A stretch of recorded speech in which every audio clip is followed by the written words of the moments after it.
Hello बच्चों, चलिए प्रश्न को पढ़ते हैं। नाइट्रोजन के आकलन की जेल्डाल विधि में प्रयुक्त सूत्र हैं।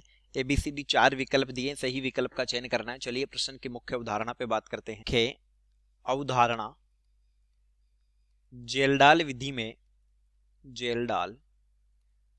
में नाइट्रोजन का निर्धारण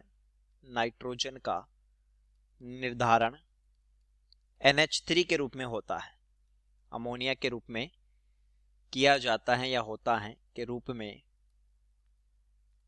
होता है। चलिए समझते हैं इस विधि को। जेल्डाल विधि, जेल्डाल मेथड, कोई ऑर्गेनिक कंपाउंड है जिसमें नाइट्रोजन उपस्थित है, इसको गर्म करते हैं विद CuSO4, तो ये बनता है NH4 होल ट्वाइस SO4। इसकी क्रिया करवाते हैं NaOH के साथ और यहां पर बनता है अमोनिया, यानी अमोनिया सॉल्यूशन यहां प्राप्त होता है हमें। देखिए, अमोनिया सॉल्यूशन का मतलब यहां पर बनी अमोनिया भी होगी, बनी अमोनिया, और शेष NaOH हो जाएगा, यानी अप्रयुक्त NaOH, शेष NaOH। अब देखिए, जो अमोनिया सॉल्यूशन प्राप्त होता है इसका अनुमापन करवाते हैं, यानी टाइट्रेशन करवाते हैं अम्ल के साथ। अम्ल के साथ अनुमापन करवाते हैं और इस अम्ल की नॉर्मेलिटी यानी नॉर्मलता हमें पता होगी। नॉर्मलता ये ज्ञात है। तो अब देखिए, हमें पता है टाइट्रेशन में एट द एंड पॉइंट, अंतिम बिंदु पर, एट द एंड पॉइंट अम्ल के तुल्यांक बराबर हो जाएंगे, अम्ल के तुल्यांक बराबर अमोनिया सॉल्यूशन के तुल्यांक यानी NH3 के तुल्यांक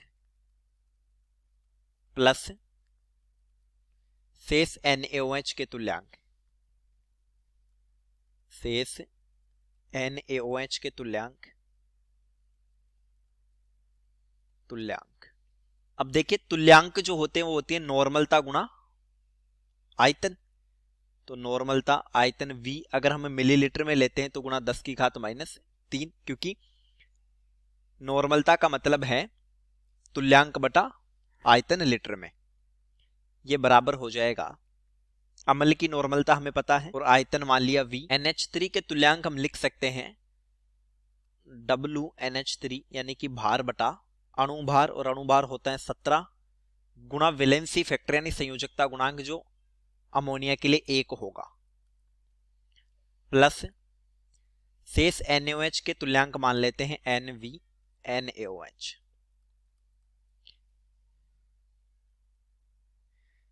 देखिए, इस ऑर्गेनिक कंपाउंड का भार हम मान लेते हैं W ग्राम, जो कि सूत्र में हमें W दर्शा रखा है, और अमोनिया का भार लिख दिया WNH3 से। तो देखिए, यहां हम लिख लेते हैं तुल्यांक जो होते हैं वो पता किए जाते हैं मोल गुणा वैलेंसी फैक्टर से, संयोजकता गुणांक, संयोजकता गुणांक। अब देखिए, WNH3 बटा 17 का जो मान हो जाएगा बटा 17, ये हो गया NV मिलीलीटर गुणा 10 की घात -3, यानी NaOH के तुल्यांक। तो यहां से हम अमोनिया का भार पता कर लेंगे, WNH3 बराबर NV मिलीलीटर गुणा 10 की घात -3 माइनस NV NaOH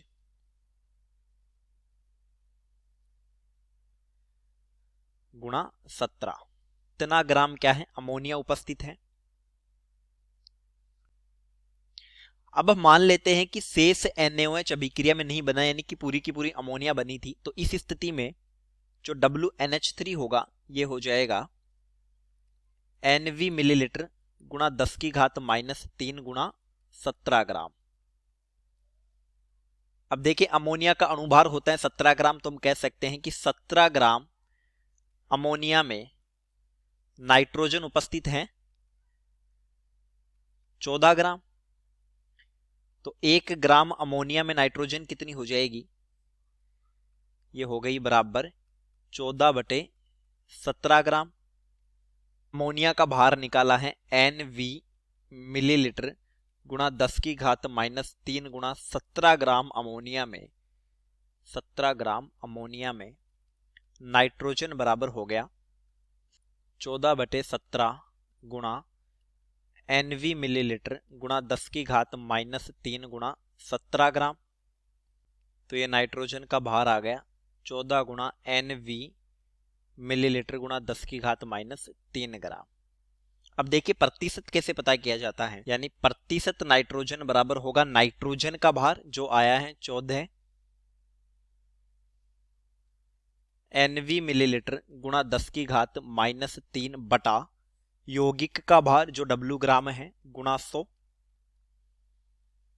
तो ये रह जाएगा 1.4 NV मिलीलीटर बटा W, तो नाइट्रोजन का प्रतिशत आ गया 1.4 नॉर्मलता गुणा V मिलीलीटर बटा यौगिक का भार W। तो देखिए बी विकल्प में दिया है नाइट्रोजन की प्रतिशत मात्रा 1.4 VN बटा W, जहां N हमने ज्ञात किया नॉर्मलता है और W यहां यौगिक का भार है जिस यौगिक में हम नाइट्रोजन का निर्धारण कर रहे हैं, और V यहां पर आयतन है। तो विकल्प बी उत्तर बी। चलिए उम्मीद करता हूं प्रश्न समझ आया होगा। धन्यवाद।